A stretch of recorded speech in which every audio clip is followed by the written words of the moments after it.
Oke, assalamualaikum warahmatullahi wabarakatuh.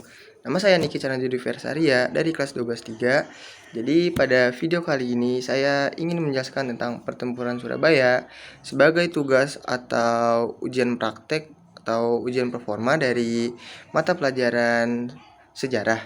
Nah, jadi dalam video kali ini tuh ada beberapa hal yang ingin saya jelaskan, seperti apa itu pertempuran Surabaya, kenapa pertempuran Surabaya bisa terjadi, kapan pertempuran tersebut terjadi, di mana pertempuran tersebut terjadi, siapa saja tokoh-tokoh yang terlibat, dan bagaimana dampaknya pada para warga masyarakat sekitar yang mengalami pertempuran tersebut.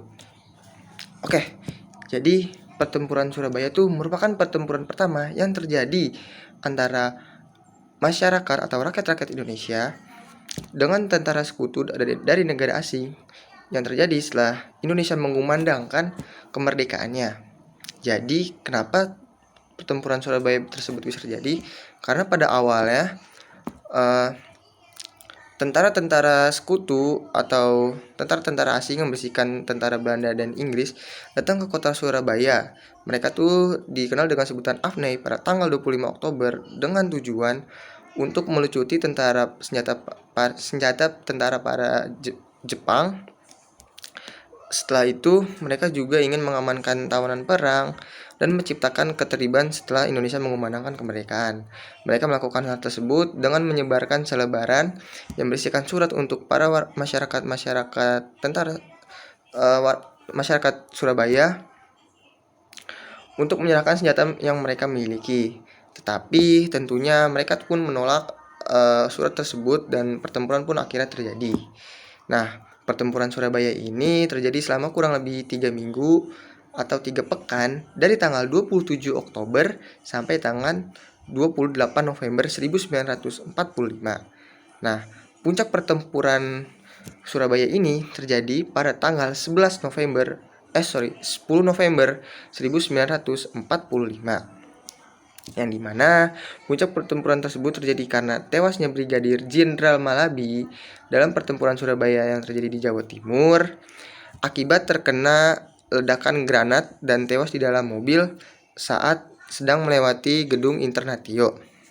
Nah, lalu kira-kira siapa saja nih tokoh yang terlibat dalam pertempuran tersebut?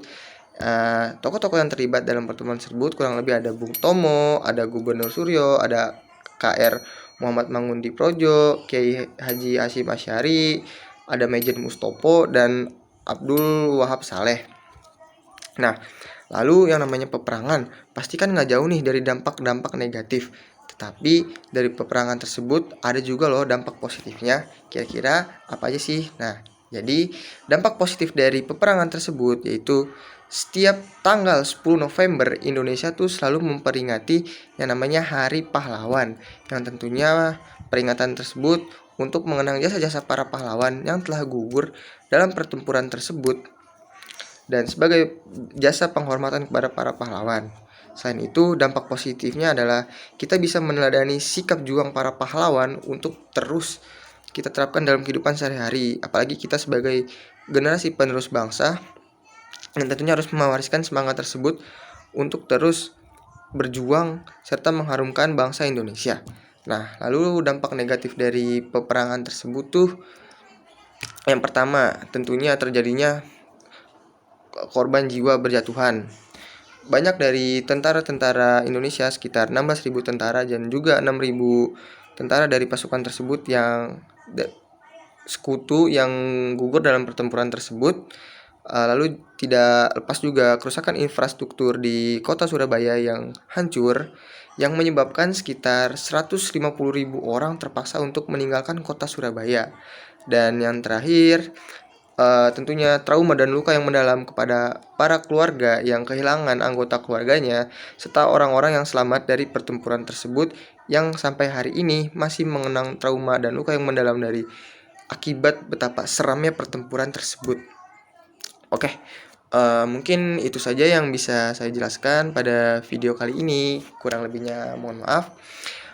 Wabillahi taufiq wal hidayah. Wassalamualaikum warahmatullahi wabarakatuh.